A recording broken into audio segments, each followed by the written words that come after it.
राज्य सरकारच्या आश्वासनानंतर सरकारी कर्मचाऱ्यांचा संप मागे। जुन्या पेन्शनबाबत अर्थसंकल्पीय अधिवेशनात निर्णय, मुख्यमंत्र्यांचं विधानसभेत आश्वासन।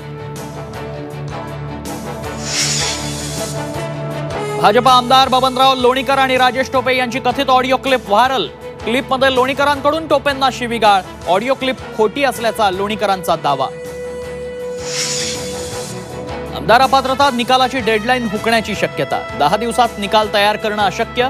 सुप्रीम कोर्टाकडे अध्यक्ष आणखी 3 आठवडे वेळ मागणार असल्याची ही माहिती।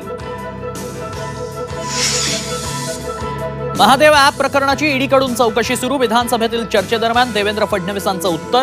ॲपशी संबंधित बिल्डरचे दाऊदशी संबंध असल्याचा दावा। मुंबईतल्या सिद्धिविनायक मंदिरात भ्रष्टाचार झाल्याचा मनसेचा आरोप, आदेश बांदेकरांनी पैसे खाल्ल्याची मनसे उपाध्यक्ष यशवंत किल्लेदारांची तक्रार। संसदेतल्या घुसखोरी प्रकरणी लोकसभा सचिवालयाचे 8 कर्मचारी निलंबित, तर संसदेच्या सुरक्षेवरून विरोधकांचा लोकसभेत गोंधळ, 14 खासदारांचंही निलंबन।